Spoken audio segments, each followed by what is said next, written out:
When I found 98 brand new houses worth $34 million sitting on land I'd owned for 30 years, that HOA Karen thought she'd pulled off the perfect heist. Too bad she just handed me the deed to her entire subdivision. Picture coming home to discover an entire neighborhood where your cattle used to graze. Families unpacking U-Hauls, kids chalking driveways, all on your property without permission. Victoria Ashworth had the audacity to serve me with a restraining order, claiming I was threatening families with surveying equipment. This woman stole my land, then painted me as the dangerous neighbor terrorizing innocent children. What she didn't know? My grandfather's 1924 contract means every house she built automatically became mine the moment they poured the first foundation.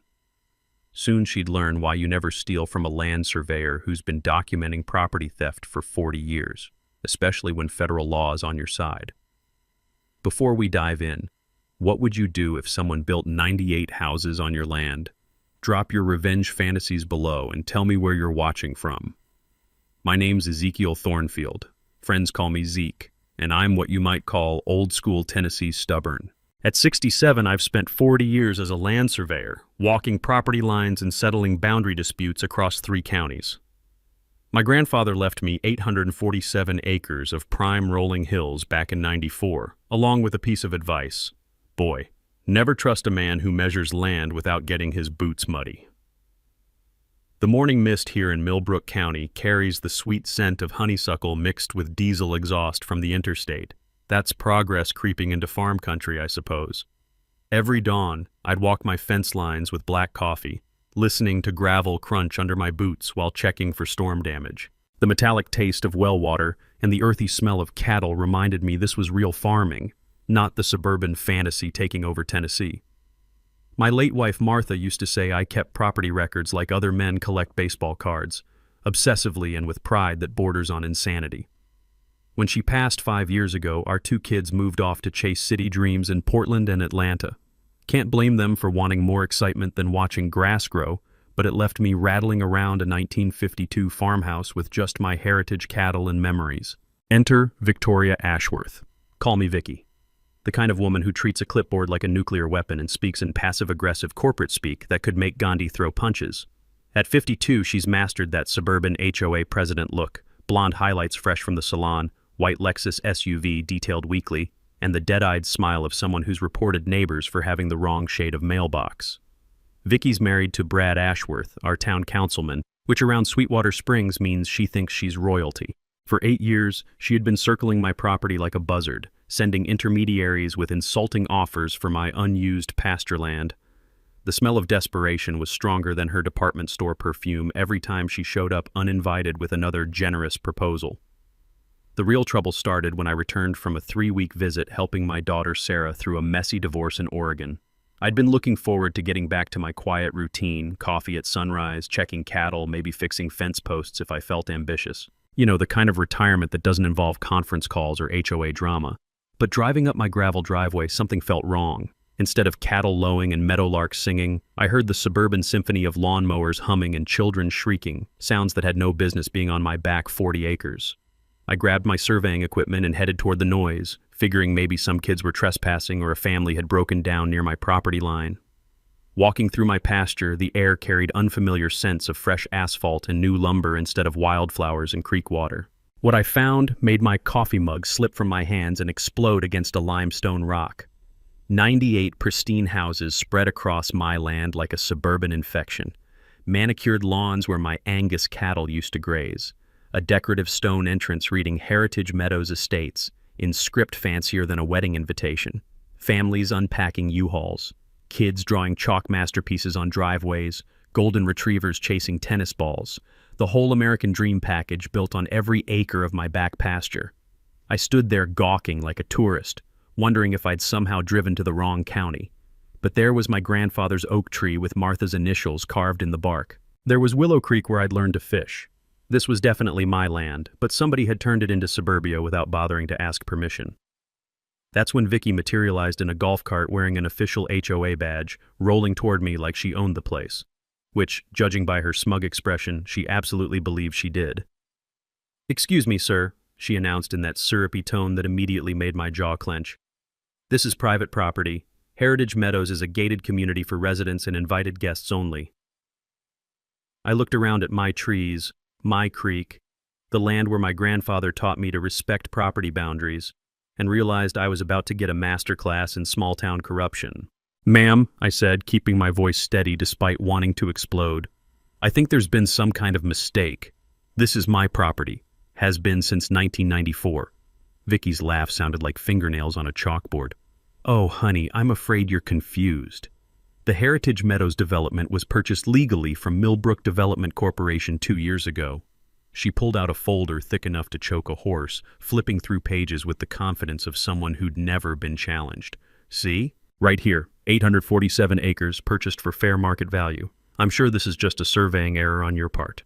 The condescension in her voice made my blood pressure spike, but 40 years of dealing with property disputes taught me to document everything and stay calm when someone's trying to rob you blind. "Mind if I see those documents?" "I'm not legally required to share private HOA business with trespassers," she sniffed, clutching that folder like it contained nuclear launch codes. "But I'll tell you what, I'm feeling generous today. These families have children starting school in 2 weeks. Surely we can work out some arrangement that doesn't disrupt their lives." That's when I knew this wasn't a mistake. This was a con job wrapped in suburban righteousness. 3 days later, Deputy Mike Ashworth knocked on my door with papers and a smirk that told me everything about getting fair treatment in this county. The restraining order claimed I'd trespassed on Heritage Meadows property and threatened residents with surveying equipment in a menacing manner.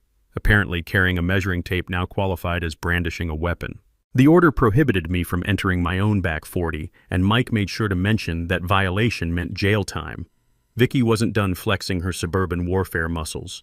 Within a week, every Heritage Meadows resident received a letter about the unstable former landowner who posed a potential safety risk to families and children. She organized a neighborhood safety committee that patrolled my property line with the dedication of border guards, snapping photos of me feeding my own cattle like I was running a meth lab. The social media assault came next. Vicky posted side-by-side photos on the Sweetwater Springs Facebook group, my weathered farmhouse versus the pristine subdivision, claiming my unkempt property was attracting vermin and lowering property values. The comment section exploded into digital warfare between locals who knew my family and newcomers who bought Vicky's performance hook, line, and sinker. But here's where 40 years of surveying experience pays dividends. While Vicky was busy playing victim online, I drove to the county courthouse and started pulling records. The filing fee for that supposed property transfer caught my eye immediately, $50 measly. Back in my early days surveying, I learned that Tennessee requires big property transfers to have notarized affidavits with multiple witnesses and filing fees that match the transaction size. This smelled fishier than week-old catfish. The real smoking gun was the notary stamp. Eleanor Hutchins had handled real estate closings for 3 decades, sweet old lady who made the best peach cobbler in the county. Problem was, Eleanor died 6 months before she allegedly notarized my property transfer. Unless she was signing documents from the great beyond, somebody had forged her stamp. I called my old surveyor buddy Clarence Bulldog McKenzie, who's forgotten more about property law than most lawyers ever learn. Bulldog spent 2 days with his GPS equipment walking every inch of my boundaries, spitting tobacco juice, and muttering about amateur hour fraud attempts. "Zeke," he finally said, "your property lines are accurate within 6 inches. That whole subdivision is sitting on your land like fleas on a hound dog." While I was building my case, Vicky escalated to psychological warfare. Sentinel Security Services started patrolling Heritage Meadows in golf carts with radio headsets, like my Angus cattle posed a terrorist threat. Then came the state licensing board complaint, claiming I was mentally declining and dangerous to public safety. Her evidence? Insisting on accessing my own property. The county piled on by threatening to condemn my farmhouse as a public nuisance. Apparently, 70 years of honest wear made my home an eyesore compared to the cookie-cutter McMansions squatting on my pasture. That evening, checking my fence line in the dying light, I noticed something that made my skin crawl. Security cameras hidden in my oak trees with cables snaking back toward Heritage Meadows. The acrid smell of electrical connections and fresh-cut plastic told the story. They'd been tapping into my power meter to run surveillance equipment. Years ago, I'd helped a client catch copper thieves using an electromagnetic field detector from the hardware store, and the same technique revealed months of unauthorized monitoring. I sat in Martha's garden as crickets chirped and the scent of her climbing roses filled the evening air, wondering if I should just take whatever money Vicky offered and retire somewhere warm. Then I remembered my grandfather's words after the railroad company tried to steal our mineral rights back in '89. Son, when someone tries to steal your land, they're not just taking dirt, they're stealing your family's history. Martha had agreed, writing in her journal that night, Zeke never backs down from protecting what's right. Time to honor that legacy. 2 weeks later, Vicky pulled her media card.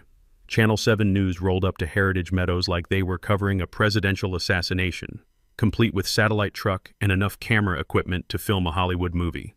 The story? Elderly man's delusions threaten young families.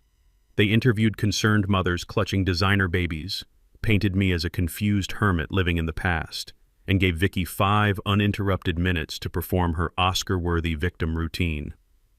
"We just want to live peacefully," she sobbed, dabbing eyes with tissues that looked suspiciously dry. "It breaks my heart to see someone so confused, but we can't let one person's mental decline endanger our children." The segment made me look like the villain in a Lifetime movie about suburban terror. But while Vicky was busy winning Emmy Awards for fake crying, I was doing what surveyors do best, following paper trails and connecting dots. My property insurance got canceled the next morning. The letter claimed significant change in land usage voided my policy based on aerial photos showing residential development. Now here's something interesting I learned helping my neighbor Jim catch insurance fraud back in '03. Agents often use inside access to trigger cancellations, leaving victims vulnerable right before something unfortunate happens. Turns out little Vicky worked part-time for Mutual Trust Insurance, the same company that dropped me. She'd used her database access to sabotage my coverage, timing it perfectly with her legal assault. The legal system revealed its true face when Judge Harold Pemberton scheduled an emergency hearing. Pemberton golfed with Brad every Thursday and owned stock in 3 development companies. Conflict of interest wasn't in his vocabulary. My court-appointed attorney showed up smelling like bourbon and mispronounced my name twice before advising me to accept reality and negotiate. When I demanded a jury trial, they postponed indefinitely, probably hoping I'd die of old age first. Meanwhile, Vicky convinced Heritage Meadows families that their property values would crater if the crazy old man won. She created a defense fund and collected $50,000 for legal expenses. Funny how that money funded the Ashworth's European vacation. Brad's Facebook photos from Tuscany wine tours were quite educational. The residents organized car washes and bake sales, unknowingly funding their own exploitation with the enthusiasm of cult members. I wasn't sitting idle, though. Every conversation got recorded on my smartphone using an app Sarah installed, with timestamps and GPS coordinates that would hold up in federal court. Trail cameras went up around my property perimeter, all positioned legally, but capturing every bit of their harassment campaign. The intimidation escalated fast. Dead animals appeared on my porch, possums mostly, though someone upgraded to a raccoon that stank like week-old roadkill. Nails scattered across my driveway flattened my truck tires twice. Anonymous calls promised accidents happen to stubborn old men, always at 3 a.m. when the threat felt most real. They blocked access to my own mailbox, claiming it sat on Heritage Meadows easement property. Sentinel security guards threatened arrest if I collected my own mail. The irony of stealing mail while accusing me of trespassing wasn't lost on anyone with half a brain. That's when my guardian angel arrived wearing jeans and carrying a notebook. Ruby Morgan, investigative reporter for the Nashville Tribune, had moved to small-town Tennessee seeking peace after big city burnout. She approached me after watching Channel 7's Hatchet Job, her legal reporting instincts screaming that something stunk worse than my septic tank. "Mr. Thornfield," she said, "I've covered enough white-collar crime to recognize a con job. Mind if I examine your documentation?" Ruby spent 3 days independently reviewing public records, confirming my ownership and discovering Heritage Meadows marketing materials dated 2 years before the alleged purchase. Her experience covering financial fraud taught her that internet archives never lie. The Wayback Machine revealed deleted web pages showing development plans from 2021, proving premeditation. She uncovered Brad's sealed juvenile record for real estate fraud in Kentucky. Our town councilman had previous experience stealing property, just never attempted grand theft on this scale. The county escalated to eminent domain threats, claiming Heritage Meadows provided essential housing for community growth. They appraised my 847 acres at $80,000 agricultural value, ignoring the $12 million residential potential. Classic government theft: steal property for pennies, hand it to developer cronies for millions. My water well got contaminated overnight, cattle started showing poisoning symptoms traced to Heritage Meadows storm drain runoff. The subdivision violated environmental regulations, leaching toxic construction materials into groundwater feeding my well and Willow Creek. Stress finally caught up with me. Hospital admission for chest pains, doctors recommending conflict reduction and assisted living. That's when Vicky revealed her true nature, visiting with crocodile tears and a $200,000 settlement offer. "Zeke," she whispered, leaning over my hospital bed like a vulture, "this could all disappear tomorrow. Think about your family. Is dirt really worth dying over?" Lying there with heart monitors beeping, antiseptic smell burning my nostrils, and IV needles pricking my arm, I realized this transcended property disputes. This was about stopping criminals who'd victimized an entire community while hiding behind suburban respectability. Time to fight back. Getting out of that hospital bed felt like waking up from a nightmare into a war zone. While I'd been playing invalid, Vicky and Brad had been busy cementing their theft with political maneuvering slick enough to make Vegas con artists jealous. Brad introduced an emergency city council resolution to annex Heritage Meadows into Sweetwater Springs city limits. A bureaucratic masterstroke that hit me like a brick to the skull. City jurisdiction would override county property laws, placing the subdivision under municipal control where Brad's influence ran deeper than a Tennessee sinkhole. They'd fast-tracked the vote for 10 days out, buried the notice in legal classifieds where only lawyers and land surveyors dare to tread. Ruby's investigation shifted into overdrive, uncovering document fraud that made Watergate look like amateur hour. Computer forensics revealed Brad's operation was playing copy and paste with notary stamps, stealing digital signatures from legitimate transactions like a teenager pirating movies. The Eleanor Hutchins forgery wasn't isolated. They'd been grave-robbing dead notaries' identities across 4 counties. Heritage Meadows families started receiving HOA special assessments that would make a loan shark blush. Vicky demanded thousands per household to fund the legal battle, threatening foreclosure for non-payment. She was literally extorting the people she'd supposedly protected, charging them premium prices to defend property they didn't legally own. The irony was thicker than Martha's cornbread. Residents paying to help steal their own money. Several families contacted me secretly, voices trembling over phone calls made after midnight when their children were asleep. They'd started questioning why their HOA queen needed BMW payments to fight one old man with a measuring tape. I hired an independent building inspector using Ruby's newspaper budget. Turns out journalistic integrity sometimes comes with funding for exposing corruption. What he found made my surveyor's soul weep.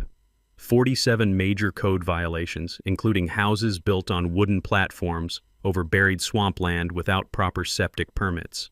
The electrical systems violated county fire codes so badly that one spark could turn Heritage Meadows into a suburban bonfire. Vicky's desperation peaked when she tried bribing Dr. Stevens to declare me mentally incompetent. $20,000 to falsify dementia diagnosis and recommend guardianship proceedings. The good doctor recorded every word. She'd also hired some bottom-feeder private investigator to fabricate stories about my military service, claims so ridiculous that any veteran could debunk them between sips of coffee. The environmental revelation hit like lightning on a golf course. Ruby discovered Heritage Meadows was built over federally protected wetlands without EPA permits, violating more environmental laws than an oil spill. The original survey had been falsified by Brad's consulting company, claiming sensitive marsh habitat was non-significant grassland. They'd destroyed rare salamander breeding grounds, triggering Endangered Species Act violations, carrying $25,000 in daily fines, enough money to buy every house in the subdivision twice over. Danny Kowalski finally broke his silence after months of threats against his family. The former construction foreman provided copies of the real environmental survey plus photos of Brad ordering crews to dump concrete over protected wetlands. Danny had quit rather than participate in environmental destruction, then endured harassment for having a conscience, apparently a rare commodity in the construction business these days. Ruby's financial investigation traced Heritage Meadows funding through more shell companies than a 3-card Monte game, connected to overseas accounts that screamed money laundering louder than a tornado siren.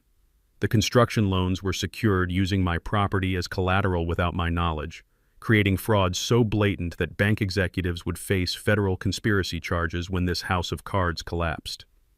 The homeowner's awakening was brutal and swift. Property deeds were worthless, title insurance excluded contested land coverage, and families faced losing homes while still owing mortgages on houses they never legally owned. Secret resident meetings sprouted like mushrooms after rain, discussing class action lawsuits against the people who'd sold them the American dream built on environmental disaster. Vicky announced a Heritage Meadows Family Festival to demonstrate community support, her final desperate play for public sympathy.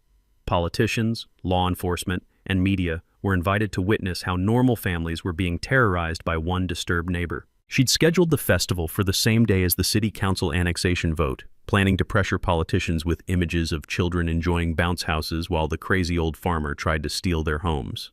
But two can play the timing game. Ruby coordinated federal EPA inspectors to schedule their wetlands investigation for Festival Day. Danny agreed to testify about environmental cover-ups. I'd compiled evidence packages showing the full fraud scope, including my grandfather's 1924 railroad contracts that these amateurs never researched. The stage was set for a showdown that would expose 2 decades of corruption in front of half the county. The sweet smell of barbecue smoke and cotton candy would soon mix with the acrid stench of burning lies.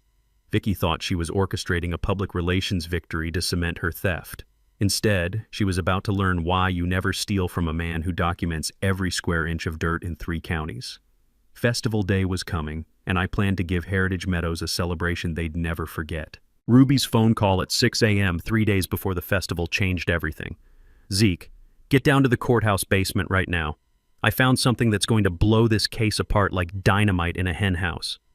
I drove through morning fog, thick as Martha's gravy, my heart hammering harder than a teenager's first date. Ruby met me at the courthouse back entrance, wild-haired and clutching coffee-stained papers like she'd discovered the Holy Grail buried under decades of bureaucratic dust. "The railway archives," she gasped, dragging me down creaky wooden stairs into a basement that smelled like mothballs and forgotten promises. I was researching easement law for another story when I stumbled across these beauties. She spread yellowed documents across a table under fluorescent lights that flickered like dying lightning bugs. Original 1924 railroad easement contracts, sealed in manila envelopes that hadn't seen daylight since Eisenhower was president. The musty paper crackled under my fingers like autumn leaves, and suddenly I could hear my grandfather's voice echoing through 9 decades. "Your grandfather was a stone-cold genius, Zeke. Look at Clause 7. My hands trembled, reading the faded typewriter text that would make modern lawyers weep with professional envy. Ezekiel Thornfield Sr. hadn't just negotiated mineral rights with Tennessee Central Railroad. He'd secured development protections stronger than Fort Knox.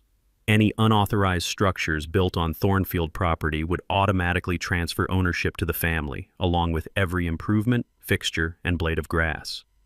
"Sweet mother of pearl," I whispered, tasting the metallic tang of shock in my mouth. Grandpa saw this coming a century ago.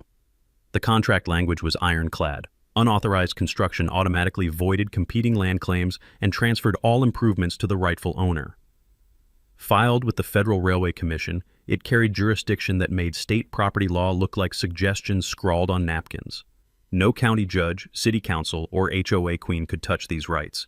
They were protected by federal transportation law older than sliced bread. Ruby's detective work revealed the smoking gun. My property extended 200 feet beyond current survey markers, encompassing not just 98 houses, but Heritage Meadows clubhouse, swimming pool, tennis courts, and that precious 9-hole golf course where Brad played every weekend. Satellite imagery from 2019 showed boundary stakes mysteriously relocated during one of my Oregon visits. Total theft includes recreational facilities worth $8 million, Ruby calculated, spreading printouts like a Vegas dealer. Under your grandfather's contract, Vicky just handed you a $42 million gift wrapped in suburban stupidity. The beautiful irony made me laugh until tears ran down my cheeks. 98 houses at $350,000 each, plus amenities, all mine thanks to a contract these amateurs never researched. The 1924 agreement had no statute of limitations, meaning their fraud actually strengthened my position instead of threatening it. Ruby had traced Brad's connection to the Railway Historical Society, discovering he'd accessed these same documents 3 years ago through genealogy research. Email evidence revealed a detailed theft plan, knowing about the easement clause but gambling I'd never find the original contracts. He thought he could outsmart a family that's been documenting property rights since Warren G. Harding was president, Ruby chuckled. But he made one crucial miscalculation. The insurance implications were staggering. Heritage Meadows carried $50 million in fraudulent coverage based on false ownership documents. When this collapsed, insurance companies would face liability exposure bigger than their executive bonuses. Federal jurisdiction meant local corruption couldn't protect the Ashworths anymore. U.S. Marshals would enforce the 1924 contract with authority that made county sheriffs look like mall security guards. The strategic advantage was overwhelming. I didn't need to prove ownership because Grandpa's contract automatically granted it. Vicky's festival would become her public execution, and she was about to hand me the rope while the cameras rolled. Ruby's kitchen table disappeared under an avalanche of legal documents, maps, laptops, and enough coffee cups to fuel a NASA launch. The sweet aroma of her homemade blueberry muffins battled the acrid smell of printer ink as we plotted the downfall of Heritage Meadows' suburban empire. Martha would have loved this. Organized chaos with a righteous purpose. Marcus Webb arrived looking like federal justice in a tailored suit. This silver-haired prosecutor had spent 40 years sending white-collar criminals to prison, and his wire-rimmed glasses had witnessed more courtroom victories than a Kentucky Derby champion. He reviewed our evidence with surgical precision.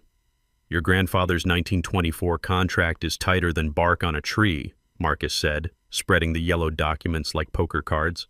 "I've prosecuted 12 railway easement cases. This language is so bulletproof it could stop a freight train." Dr. Sarah Lightfoot joined via video call, her EPA credentials adding environmental felonies to our growing list of charges. The wetlands damage assessment made my surveyor soul weep. $15 million to restore habitat that had taken centuries to develop naturally. "The salamander species they destroyed is federally protected," Dr. Lightfoot explained, her voice carrying congressional testimony authority. "Daily fines compound faster than a teenager's credit card debt. We're talking generational bankruptcy." Danny Kowalski arrived looking like a man who'd been carrying concrete guilt for months. The former construction foreman spread blueprints across Ruby's table, revealing engineering disasters that would make any builder's insurance agent faint. "These houses are death traps on stilts," Danny said, his calloused finger tracing foundation plans. "Brad ordered pressure-treated lumber instead of proper concrete pilings to save money. Families are living in expensive houseboats that don't know they're sinking yet." The gallows humor wasn't lost on anyone. Heritage Meadows residents were literally living above their problems.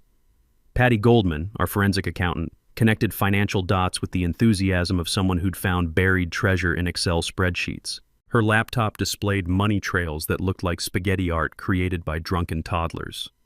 "Total fraud exceeds 89 million, Patty announced, each number landing like artillery shells. They pre-sold 150 lots using fake ownership documents. Bernie Madoff would be impressed by this Ponzi scheme's ambition." Ruby orchestrated media strategy with military precision, marking our whiteboard timeline like D-Day invasion plans. EPA inspection at 11 during opening ceremonies, federal marshals at 1 during face painting. My story goes live at 2 when families check phones over barbecue. The coordination impressed even my surveyor's love of detailed planning. EPA handled environmental crimes, FBI covered financial fraud, and U.S. Marshals would serve papers that local corruption couldn't touch. Like watching a Swiss watch designed by angry federal agents. My biggest concern was protecting innocent families caught in Vicky's web. Marcus had researched victim compensation programs while I developed fair rent-to-own agreements for residents who wanted to stay. "These people bought the American dream from professional liars," I insisted, tasting the metallic determination that meant no compromise on principles. "We'll expose the criminals without destroying the casualties." Technology deployment turned Ruby's journalism team into a documentary crew. Discrete recording equipment, live streaming capability, and evidence collection systems would capture every moment for federal prosecution and social media transparency. The decoy operation required acting skills I didn't know this old surveyor possessed. I'd pretend to negotiate with Vicky during the festival, keeping the Ashworths distracted while federal agents positioned like chess pieces around Heritage Meadows. Reverend James Mitchell provided moral authority that small-town corruption couldn't dismiss. His Methodist church would shelter displaced residents while his historical knowledge about the Thornfield family's century-long community presence gave weight to our cause. Professional exhibits prepared for media would tell the story without words. Before and after photos of wetlands destruction, side-by-side forgery comparisons, and water contamination evidence would make evening news editors weep with journalistic joy. Backup plans covered every nightmare scenario from local interference to flight risks. Evidence lived in multiple secure locations. Civil rights attorneys stood ready for retaliation, and 3 national news networks had contacts warming up for potential coverage. The evening before Festival Day, I visited Martha's grave as sunset painted the sky colors she'd loved. Soft purples and golds that reminded me why this land mattered beyond money or property rights. Her journal entry from our 20th anniversary echoed in memory. Zeke fights for what's right, not what's easy. Kneeling beside her headstone, breathing the sweet scent of honeysuckle that grew wild around her resting place, I made a promise. Tomorrow would expose 20 years of corruption while protecting families who'd been victimized by their own dreams. Vicky had planned a festival to celebrate her theft. Instead, she was about to host the most expensive public confession in Tennessee history, served with a side of federal justice and broadcast live for anyone with internet access. The irony tasted sweeter than Ruby's blueberry muffins. Festival morning arrived with the kind of picture-perfect weather that made Vicky believe God himself endorsed her suburban theft. Heritage Meadows sparkled like a movie set, decorated with enough balloons and banners to make Disney World jealous. The smell of barbecue smoke and cotton candy mixed with fresh-cut grass created an atmosphere of wholesome family fun that would have been heartwarming if it wasn't built on decades of fraud. Vicky had pulled out every manipulation trick in the suburban playbook. Children's choirs performed at the opening ceremony, local politicians gave speeches about protecting family values, and media cameras focused on sympathetic families while carefully avoiding the federal agents positioned discreetly around the festival grounds like well-dressed wolves. The night before, someone had cut my internet and phone lines, amateur hour intimidation that made me laugh harder than a Three Stooges marathon. My truck tires got slashed again, and a threatening note appeared on my windshield promising, "Accidents happen to stubborn old fools." Ruby's car got vandalized with spray paint reading "Media Lies" in letters that looked like a kindergartner's first attempt at rebellion. Brad had called an emergency city council meeting for Saturday morning, pushing the Heritage Meadows annexation vote with the desperation of a used car salesman on the last day of the month. 3 council members received anonymous $10,000 donations the day before. Ruby's cameras caught the cash handoffs in parking lots like some low-budget spy movie. My bank accounts got frozen Friday afternoon, supposedly due to suspicious activity and money laundering investigation. The bank manager, Brad's brother-in-law, refused to explain specifics beyond bureaucratic double talk that would make a tax attorney proud. Suddenly, I couldn't access funds for legal fees or groceries, financial warfare designed to force surrender through starvation. Vicky cranked up the family manipulation, telling residents I planned to bulldoze houses immediately after winning, leaving children homeless before school started. She created fake social media profiles spreading rumors about my mental health with the dedication of a teenage cyberbully. Heritage Meadows parents organized protective patrols around the subdivision, like their children faced invasion from one old man with surveying equipment. The construction evidence destruction began overnight. Crews arrived with truckloads of clean soil to cover contaminated areas, attempting to hide environmental violations before EPA inspection. Danny documented the cover-up with hidden cameras, capturing federal obstruction of justice that carried 5-year prison sentences. Brad contacted state environmental officials claiming Ruby's investigation was fake news, arranging for a friendly local TV station to interview concerned residents about media harassment. Social media bots flooded Heritage Meadows posts with supportive comments that read like they were written by the same person using a thesaurus. Vicky hired Nashville's most aggressive law firm, filing a $50 million defamation suit against Ruby and her newspaper. They demanded retraction of all fraud stories and attempted to get injunctions blocking Festival Day coverage, basically trying to win through legal intimidation what they couldn't accomplish through actual innocence. Someone tipped off EPA inspectors about security threats at the festival, filing anonymous complaints about federal overreach and bureaucratic harassment of working families. Brad's political connections pressured EPA to delay investigation, playing jurisdictional games that would make constitutional lawyers weep. The community split down the middle like a badly designed subdivision. Longtime residents chose sides based on decades-old grudges, local businesses faced boycott threats for supporting either party, and the Chamber of Commerce divided faster than divorce proceedings.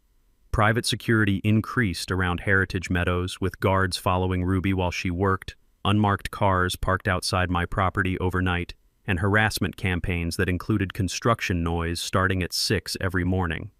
The smell of diesel exhaust and dust became constant reminders that Vicky would destroy the peaceful countryside to protect her theft.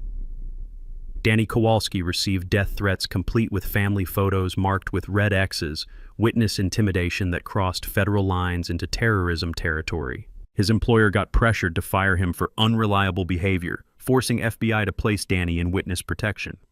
Vicky's desperation reached pathetic levels when she contacted my adult children in Oregon and Georgia, claiming their father was having a mental breakdown and suggesting guardianship proceedings to protect his assets.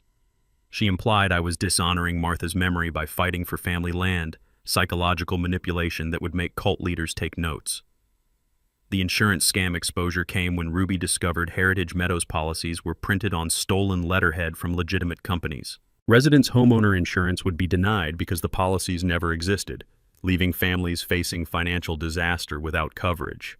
Brad filed emergency motions to halt federal investigation, court shopping for friendly judges, and claiming agencies lacked jurisdiction over local property disputes. He submitted dozens of procedural motions designed to delay and confuse, procedural warfare that made tax code look simple. Festival Day crystallized into the final battleground where truth would face suburban lies under bright Tennessee sunshine. Media crews arrived like cavalry reinforcements, federal agents positioned discreetly, and community tension reached breaking point. The sweet smell of funnel cakes and the innocent laughter of children would soon mix with the bitter taste of exposed corruption and federal justice served cold. Festival Day morning broke with the kind of oppressive humidity that makes Tennessee summers legendary and tempers shorter than a roadside firecracker. Heritage Meadows looked like Norman Rockwell's fever dream, red, white, and blue bunting draped over stolen land, children's laughter echoing across wetlands that had been murdered for suburban sprawl. Vicky orchestrated her final performance at the festival gazebo, staging a public settlement meeting with all the subtlety of a Broadway musical. She'd brought microphones, speakers, and an oversized cardboard check for $300,000, playing to cameras like she was accepting an Academy Award for Best Supporting Victim. "Ladies and gentlemen," she announced to the gathering crowd, dabbing her eyes with tissues that looked suspiciously dry, "I'm here to demonstrate how reasonable people can resolve conflicts without destroying families." The oversized check fluttered in the breeze like a surrender flag made of lies. I played my part in this theatrical farce, pretending to consider her offer while federal agents positioned around the festival like pieces on a chessboard. The smell of barbecue smoke and cotton candy couldn't mask the metallic taste of justice approaching faster than a summer thunderstorm. Dr. Sarah Lightfoot arrived discreetly during the children's puppet show, carrying EPA testing equipment disguised in a family picnic basket. She began soil and water sampling around the festival area, discovering fresh concrete poured over wetlands overnight, evidence tampering that added federal obstruction charges to the growing list. Ruby's financial investigation had uncovered the international money laundering connection that morning. Heritage Meadows was funded through Russian shell companies connected to a real estate fraud ring operating in 12 states. Brad Ashworth wasn't just a small-town crook. He was connected to an international criminal enterprise that made local corruption look like shoplifting candy bars. Maria Santos, the elementary school teacher who lived in Heritage Meadows with her 2 young daughters, approached Ruby during the face-painting activity. Her hands trembled as she showed forged notary signatures on her deed, recognizing Brad's handwriting from his campaign materials. "I trusted them," Maria whispered, glancing nervously at her children getting butterfly designs painted on their cheeks. "They said we were buying our forever home, but everything was lies." Her courage would become the crack that shattered Vicky's facade of community protection. The media ambush came during the lunch hour when Brad arranged a surprise television interview to attack my credibility. Channel 7's cameras rolled as he portrayed me as a confused elderly man endangering innocent families, with delusions about property ownership that threatened children's safety. The interview was interrupted by federal marshals serving arrest warrants live on television. Brad's face transformed from smug confidence to panic faster than a teenager caught shoplifting as handcuffs clicked around his wrists during the broadcast. His protests about deep state conspiracies and government overreach played perfectly for evening news sound bites. Vicky's meltdown began when she realized Brad's arrest exposed their entire conspiracy. Standing beside the bounce house where toddlers played innocent games, she started screaming at federal agents about constitutional rights and government persecution. Her accusations that EPA was part of a liberal conspiracy against honest Americans got recorded by dozens of phones, creating viral social media content that destroyed any remaining credibility. Ruby's newspaper released the complete evidence package online while families ate barbecue and checked their phones. Interactive timelines showed 4 years of fraud conspiracy, financial records proved international money laundering, and document comparisons revealed systematic forgery. The internet moved faster than small-town gossip, spreading truth that couldn't be contained by local corruption. Reverend Mitchell organized an emergency resident meeting at the Methodist Church, providing sanctuary for displaced families while legal aid volunteers offered free consultation. Local businesses stepped up with job offers for residents facing financial crisis, proving that genuine community spirit could survive suburban cancer. EPA testing revealed groundwater contamination affecting the entire area, forcing immediate evacuation of Heritage Meadows families to local motels at federal expense. The water supply was declared unsafe, and cleanup estimates reached $25 million for environmental restoration that could take decades. U.S. Marshals secured Heritage Meadows as a federal crime scene, giving residents 48 hours to remove personal belongings before evidence collection began. The subdivision that had represented stolen American dreams became a monument to the consequences of greed disguised as community development. The corruption web unraveled faster than cheap yarn. County Sheriff Mike Ashworth got arrested for accepting bribes, 3 city council members faced federal charges for money laundering, and the bank president was indicted for mortgage fraud. FBI opened investigations into all Ashworth business dealings, discovering systematic theft spanning 2 decades. Vicky's desperate flight attempt came as federal agents tightened the noose. Airport security caught her at Nashville International with suitcases containing $2.3 million in bearer bonds, claiming the money was retirement savings despite no legitimate income source. The bonds traced to Cayman Islands accounts connected to the Russian money laundering network. National media trucks arrived as the story gained momentum, transforming a small-town festival into a circus of justice that would make constitutional law professors assign case studies for years. Social media hashtags, #HeritageScam and #JusticeForZeke trended nationally, proving that authentic David versus Goliath stories still captured American hearts. The stage was set for public confrontation that would expose decades of corruption while the cameras rolled. The festival gazebo transformed into an impromptu courthouse as federal agents, media crews, and half the county gathered for a showdown that would make Wild West historians jealous. The sweet smell of funnel cakes mixed with the acrid tension of exposed corruption, while children's laughter provided an innocent soundtrack to the collapse of Heritage Meadows' criminal empire. I stepped to the microphone wearing my grandfather's surveyor compass around my neck like a talisman, holding the original 1924 railroad easement document that would change everything. My voice carried across the crowd without amplification. 40 years of calling property boundaries had taught me how to project authority. "Ladies and gentlemen," I began, looking directly at Vicky, who stood frozen like a deer in headlights.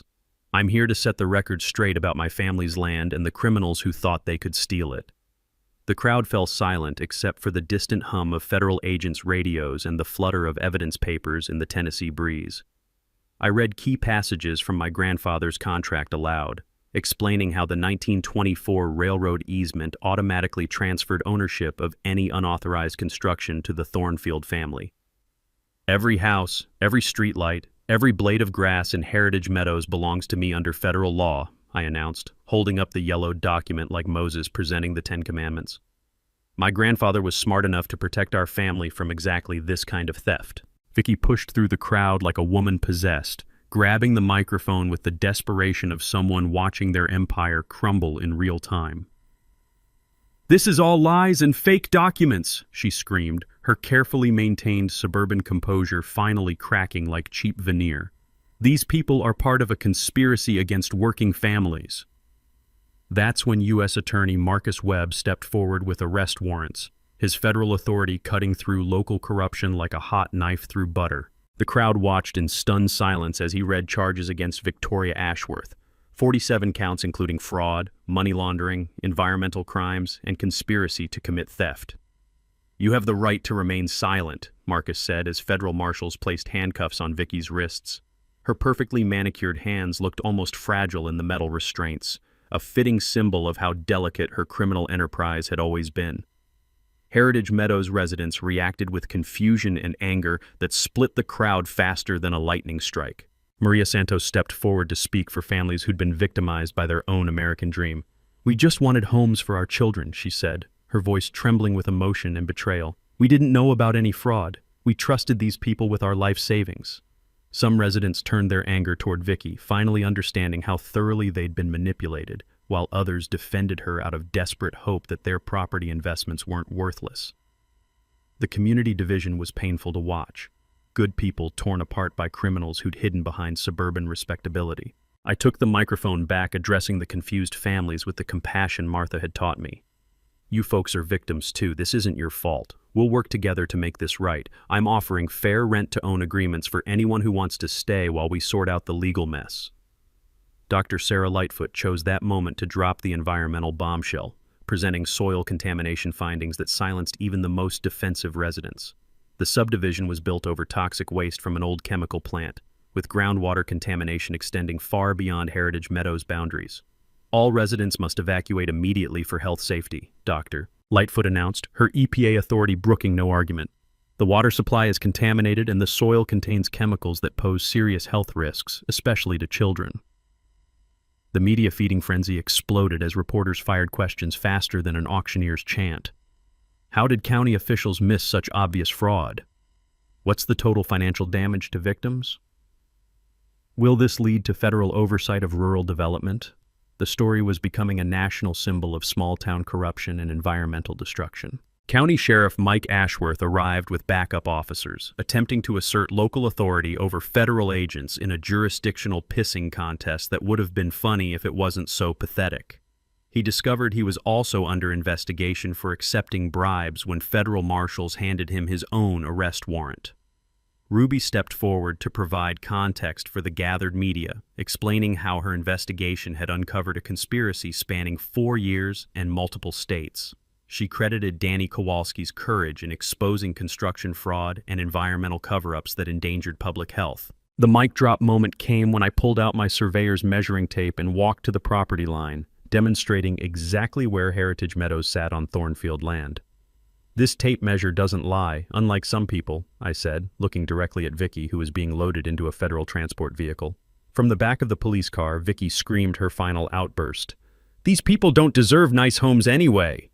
The racial slurs that followed, directed at Hispanic families in the crowd, revealed the true character behind her suburban mask and confirmed the discriminatory motives Ruby had suspected all along. Festival Day had become a public execution of corruption, broadcast live across social media and picked up by national news networks. Justice served cold with a side of environmental protection, all witnessed by half of Tennessee. 6 months later, Heritage Meadows stood like a suburban ghost town, yellow EPA tape fluttering in the Tennessee breeze where manicured lawns once spread their artificial perfection. The sweet scent of honeysuckle had returned, mixing with morning dew and the earthy smell of healthy soil as nature reclaimed stolen land. My cattle grazed peacefully where cookie-cutter McMansions once squatted like architectural tumors, proving that good land always outlasts bad ideas. The legal aftermath delivered justice with federal efficiency that would make Martha smile from heaven. Vicky Ashworth got 15 years in federal prison. Apparently, orange jumpsuits don't come with HOA badges. Brad received 20 years for racketeering, while Sheriff Mike Ashworth and 3 city council members earned 5-year vacations, courtesy of the federal penitentiary system. New oversight requirements mean future property thieves will need better lawyers and bigger bribes. 23 Heritage Meadows families accepted my rent-to-own offers, building sustainable homes on properly zoned land that respected environmental regulations and actual property rights. Maria Santos became our community liaison, her children now playing in clean streams where toxic runoff once flowed. Watching kids catch salamanders in restored wetlands reminded me why we fought so hard. The Thornfield Foundation launched with $20 million from the property windfall, funding scholarships for first-generation college students who understand that honest work beats suburban scheming every time. The Martha Thornfield Memorial Library anchors Sweetwater Springs downtown, offering free legal aid clinics that help property owners protect themselves from corporate predators with clipboards and fake smiles. 400 acres became the Thornfield Wildlife Sanctuary, protecting endangered salamanders and wetlands that educate future generations about environmental stewardship. The Climate Research Station attracts scientists from 3 universities, proving conservation and education create more jobs than fraudulent development ever could. Ruby's Pulitzer Prize launched her Washington Post career, but she returns annually for our Thornfield Heritage Festival. Her Emmy-winning documentary about Heritage Meadows became required viewing in journalism schools, teaching students that good reporting can literally save communities from destruction. Danny Kowalski testified before Congress about construction corruption, strengthening whistleblower protections that bear his name. His environmental restoration company employs other workers who chose conscience over corporate pressure. Turns out honesty pays better than fraud, with significantly less risk of federal prosecution. The national impact exceeded our expectations. FBI investigations uncovered similar schemes in 47 communities, shutting down $2.3 billion in fraudulent developments. Congressional task forces created federal property verification requirements that protect families from professional thieves masquerading as community developers. I teach surveying at the community college now, sharing 40 years of experience with students who will protect the next generation from boundary disputes and property fraud. Key lesson: accurate measurements and honest documentation built America. Everything else is just expensive decoration. Our annual Heritage Festival celebrates authentic local history with crafts, music, and storytelling that honor genuine community values. Former enemies collaborate on planning committees, proving shared purpose heals divisions created by greed faster than any therapy session. Environmental recovery exceeded our wildest hopes. Endangered species return to restored wetlands. Educational boardwalks allow school groups to study ecosystem recovery, and research data helps farmers adapt to climate change while protecting sensitive habitats. The metallic taste of morning mist over healthy wetlands beats suburban chlorine any day. Personal healing came like Tennessee sunrise, gradually, then suddenly, painting everything in colors Martha loved. I visit her grave each evening, reporting community progress and scholarship recipients who benefit from our stand against corruption. Her journal's final entry still guides me. Zeke fights for what's right, not what's easy. Here's what this taught me. Standing up for what's right often means standing alone initially, but honest documentation and principled allies attract good people to your cause. My grandfather understood that land represents responsibility to future generations who deserve better than environmental destruction disguised as progress. Property rights matter because they protect families from predators who exploit the American dream for profit. When someone tries to steal your land, they're stealing your family's history and your children's future. Have you battled HOA nightmares or property disputes? Share your story in the comments below. Your experience might provide the courage another family needs to fight back against professional thieves hiding behind community development. Together, we can expose fraud before it destroys more families. Subscribe to HOA Stories for more tales of ordinary people defeating extraordinary corruption. Your support helps us investigate small-town fraud, proving that justice prevails when honest folks unite against suburban schemes and environmental destruction. Thanks for watching HOA Stories.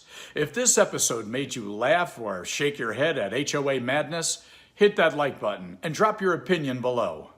We post HOA Karen chaos and neighborhood showdowns every week, so be sure to subscribe to catch the next unbelievable story.